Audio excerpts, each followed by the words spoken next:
In the high, thin air of the 1883 Wyoming Territory, two structures defined the landscape of human survival. On the open plain sat the house of Elias Carter, a sharp-angled two-story balloon-frame testament to American progress, built from milled lumber shipped west on the Union Pacific. By January, its north-facing wall was a mosaic of crystalline ice, the interior air temperature hovering at a miserable 42 degrees Fahrenheit, 5 degrees C, while the potbelly stove consumed a frantic, unsustainable volume of cottonwood. Carter's family lived in a state of perpetual chill, their breath fogging in the main room. 3 miles east, tucked into the south-facing slope of a low ridge, was the dwelling of Anton Yeager. It was hardly a house at all, rather a low, rounded mound of earth, its 2-foot-thick walls plastered a pale, dusty white. From a distance, it looked like a geological feature. Inside Yeager's single 400-square-foot room, the air was still, dry, and held a steady 64 degrees Fahrenheit, 18 degrees Celsius. A tiny stove, using perhaps 1/3 the fuel of Carter's, provided a gentle, radiant warmth. Carter's modern house, barely 6 months old, was already tearing itself apart with frost heave and rot. Yeager's earthen wall, built using methods dismissed as medieval, remained inert, stable, and warm. What did this quiet German immigrant understand about the physics of shelter that the proponents of modern, fast-built American housing had tragically missed? The second half of the 19th century was defined by a doctrine of rapid expansion, and shelter was its primary technology. The American West was not to be settled slowly. It was to be conquered, subdivided, and monetized. The dominant building technology exported by the railroads and land companies was the balloon frame. Invented in Chicago in the 1830s, it was a revolution in efficiency, replacing the heavy, time-consuming timber framing of the East, which required skilled joiners and massive beams, with a lightweight skeleton of thin, 2x4 studs, held together by cheap, mass-produced nails. Manuals, pamphlets, and catalog home kits promised a settler could erect a wind-tight multi-room house in under 2 weeks. This was the scientific method. Speed was prized above all. Insulation as a concept was secondary. The prevailing wisdom was that a tight wall, often just thin siding, a gap, and interior lath, combined with an abundance of American fuel, was sufficient. The vernacular methods of the past, the sod house of the plains, the adobe of the Southwest, the thick-walled stone cottages of European immigrants, were openly mocked by building authorities and land agents. They were seen as signs of poverty, relics of a European peasant class, primitive and un-American. The future was lumber, speed, and forcing the climate to bend to industrial will. Elias Carter was a true believer in this new doctrine. He was a man from Ohio, ambitious and proud of his rejection of old ways. In the spring of 1883, he spent $350, a significant capital investment, nearly his entire savings, on a pre-cut Homesteader's Pride kit from a Chicago catalog. The lumber arrived by rail, and a small crew erected the 22x 30-foot, 2-story structure in just 12 days. Carter, wanting the absolute best, decided to insulate. The manual suggested leaving the stud bay empty for air circulation, but a traveling salesman had convinced him of a new miracle: sawdust packing. For an extra 15 loaves, Carter had 400 cubic feet of sawdust, mixed with what he was told was a fire-retardant alum, packed tightly into every wall cavity between the 3-4-inch exterior siding and the 1-2-inch interior pine boards. By September, the house was a painted symbol of prosperity. By November, it was a trap, the first killing frost, a week of temperatures dropping to 10 degrees Celsius, 12 degrees Celsius, revealed the flaw. The family's daily life, cooking, washing, breathing, produced gallons of water vapor. This humid air, finding its way through the pine board interior, hit the cold sawdust, but the sawdust, packed tight, could not breathe. The moisture condensed. It saturated the wood shavings, which then froze solid. Carter had not insulated his house. He had inadvertently created a 3.5-inch thick core of ice, a thermal bridge that conducted the cold into the house more effectively than empty air would have. The interior walls were damp and frigid. The stove, a modern cast-iron superior model, burned through a quarter cord of wood every 72 hours, yet the heat was wicked away by the frozen walls. By Christmas, the exterior siding began to pop its nails as the studs, saturated and frozen, swelled and cracked. Carter's $350 investment was failing in less than 5 months. Anton Yeager arrived in Wyoming with a different set of memories. He was not a peasant. He was a handworker, an apprentice-trained mason and furnace builder from the Swabian Jura region of Germany, a place of cold winters and deep building traditions. His family had left not from poverty, but from a frustration with the rigid guilds and the lure of owning land. Yeager had worked on repairing 15th-century farmhouses, structures with heavy timber frames filled with lem, cob, a mixture of clay-rich subsoil, straw, and water. He had also serviced the massive Kachelofen, masonry stoves designed to burn small amounts of fuel and radiate heat for 12 hours. What Yeager understood intrinsically and technically was a concept modern builders had forgotten: the difference between insulation, R-value, and thermal mass.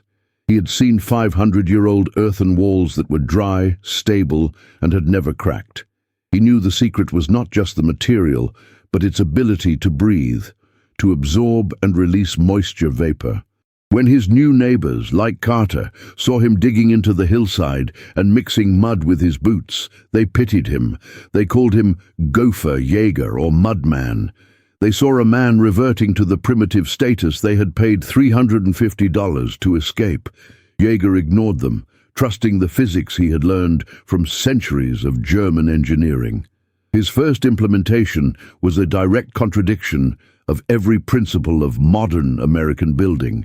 Instead of building on the exposed plain, he chose a site sheltered from the north wind, using the earth itself as his primary barrier. He excavated 10 feet into the south-facing slope, creating a level 20-foot platform. He laid no modern concrete foundation, which he knew would wick ground moisture. Instead, he dug a 3-foot deep rubble trench, a 24-inch wide ditch filled with carefully graded fieldstones, which acted as a French drain, a capillary break to keep the walls perpetually dry from the ground up. His walls were not 3.5-inch thick skeletons of wood. They were 24-inch thick monoliths of cob. For 6 weeks, he and his wife Magda mixed the subsoil of their own land. A precise ratio of 20% clay and 80% sand and aggregate, with straw and water, treading it into a stiff mix. They raised the wall in 18-inch lifts, letting each layer dry before adding the next. The structure looked crude, lumpy, almost organic. His neighbors criticized the slowness, the dirt, the lack of finish. But Yeager was building a thermal battery. The roof was timbered, but then covered in thick sod, extending the earth shelter. The final touch was not paint, which he knew would trap moisture, but a 3-4-inch sacrificial plaster of pure lime and sand, a coating that was chemically designed to be vapor permeable, allowing the wall to exhale. The conflict between Anton Yeager and Elias Carter was not one of mere style. It was a fundamental clash of thermodynamic philosophies. The 19th century modern view, embodied by Carter's balloon frame, saw shelter as a thin barrier against the elements. The goal was to make this barrier tight and fill the void with an insulator, a material that resists the conduction of heat.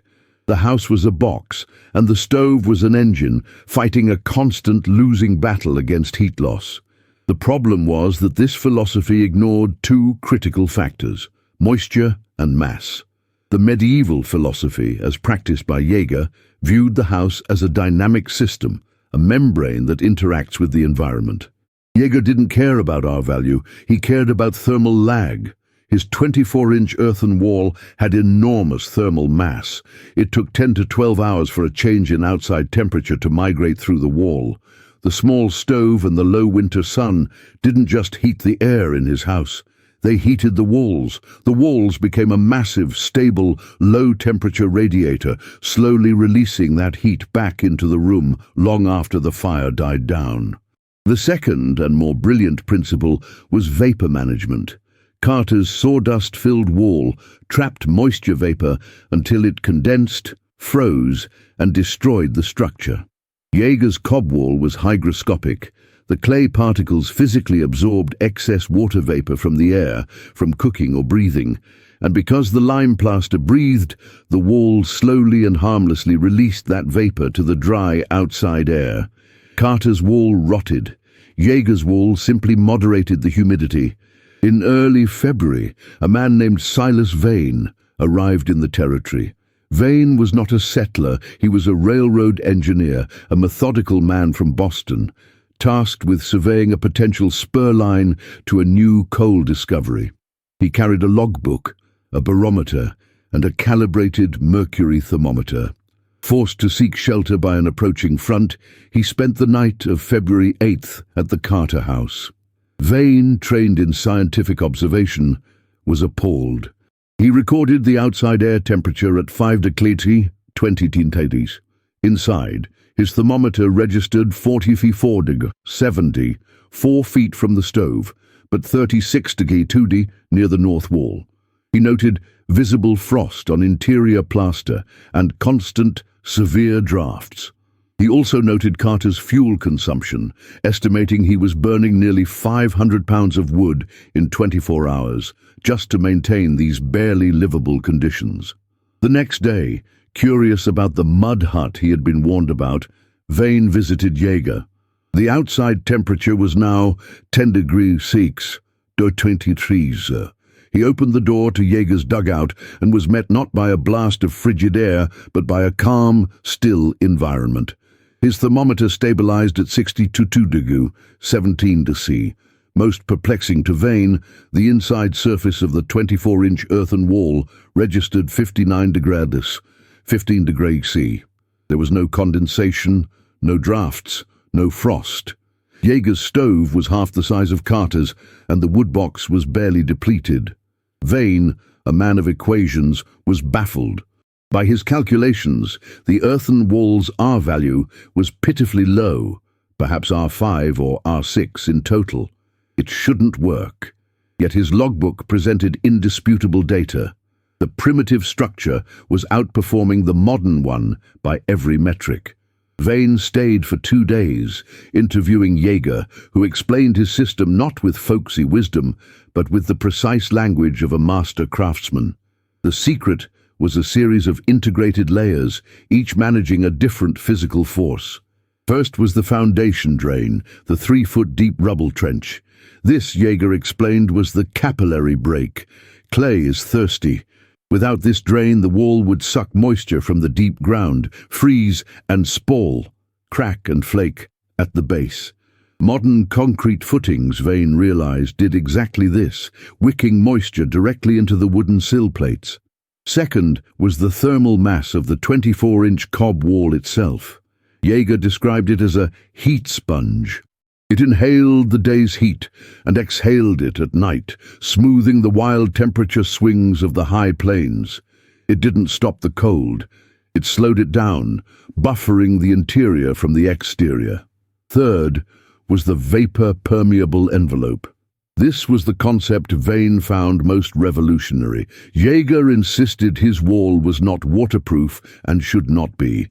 It was protected from rain by a simple roof overhang and the lime plaster, which shed liquid water, but it was completely open to vapor. "The wall must breathe," Jaeger repeated, "or it will catch a fever."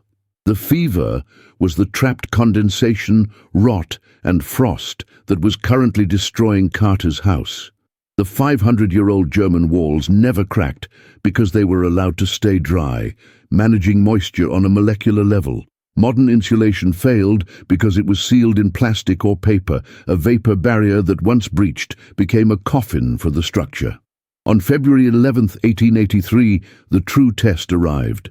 A meteorological event, later known as the Dakota Express, a blue norther of unprecedented ferocity, descended on the territory.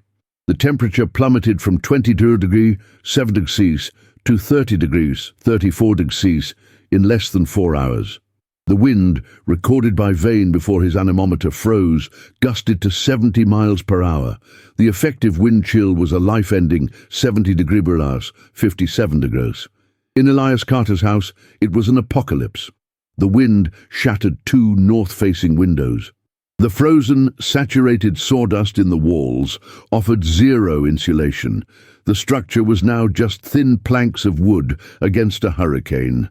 The stove, burning red-hot, could not raise the room temperature above 15 degrees, that's 9 degrees Celsius. The walls themselves groaned and popped, the frozen wood fibers snapping. Carter, terrified, his family huddled under every blanket they owned, knew they would die of exposure inside their own home by morning. At Yeager's dugout, the 70 mph wind passed over the low aerodynamic roof with a low whistle.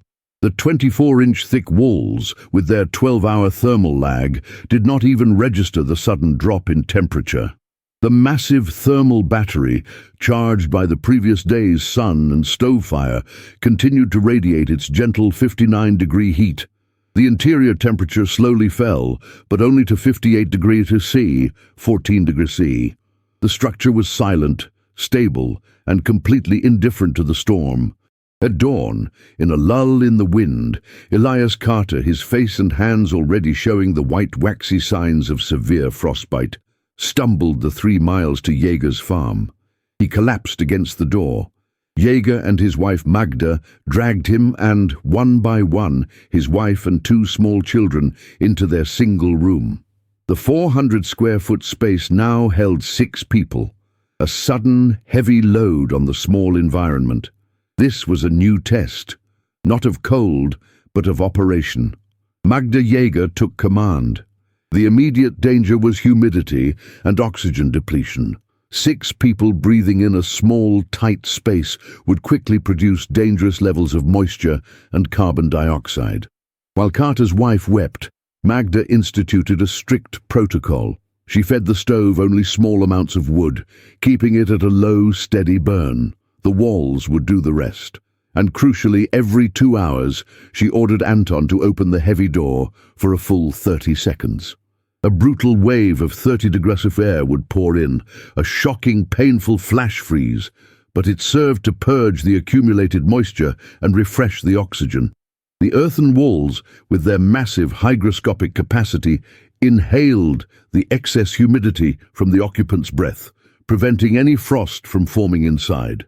For 48 hours, the 6 survivors lived inside Yeager's earthen engine, managed by Magda's disciplined understanding of ventilation. When the storm broke, Silas Vane, the engineer, emerged from his own sheltered camp to document the aftermath. The landscape was littered with the frozen carcasses of cattle. He found Carter's Homesteader's Pride house structurally ruined. The wind had breached the north wall, and the rapid freeze-thaw had split the main support studs. He estimated the $350 structure was a total loss, a 100% depreciation in 6 months. He then proceeded to Yeager's, where he found 6 people alive and in good health, albeit shaken. Vane's official report to the Union Pacific headquarters in Omaha was a landmark of technical observation. He contrasted in cold, hard numbers the failure of the catalog frame construction versus the improved earthen wall method, German. He included fuel consumption data. Carter, estima, 12,000 pounds of wood consumed for failure. Yeager measured 2,100 pounds of wood consumed for success. He compared temperatures, moisture levels, and structural integrity. The report caused a quiet shock among the railroad's directors. They were not selling shelter, they were selling death traps. Within a year, the UP's settlement guides were revised. While not abandoning the balloon frame, they began including new chapters on earth-bermed construction and rammed earth foundations, directly incorporating principles Vane had documented from Yeager. Elias Carter, humbled and bankrupt, spent the following spring working for Jaeger, learning to mix mud and building a new one-story earthen home, this time with walls 30 inches thick. The legacy of Anton Jaeger's experiment was not the immediate abandonment of lumber. The balloon frame was too fast, too profitable to disappear, but a seed of dissent had been planted. In corners of the high plains, one could begin to see thicker walls, lime plasters, and houses built into hillsides, a quiet vernacular revolution. The 20th century would see the rise of new insulations, fiberglass, foam, celluloid, all promising to perfect the tight box that Carter had attempted, yet they all faced the same enemy Jaeger had defeated: internal moisture. The 5-year failure cycle of modern insulation, the rot, the mold, the sagging performance, was born from the same philosophical flaw. Builders became obsessed with R-value, sealing houses in plastic vapor barriers, only to find they had trapped the enemy inside. Anton Jaeger had proven, and Silas Vane had documented, a more ancient truth. The medieval wall worked not because it was old, but because it was a sophisticated dynamic system. It managed heat by storing it, and it defeated moisture by breathing. The lesson of the Wyoming prairie was not that earth is superior to wood, but that a wall must be designed for the physics of reality, not the convenience of a catalogue. True engineering does not fight the laws of nature, it respects them.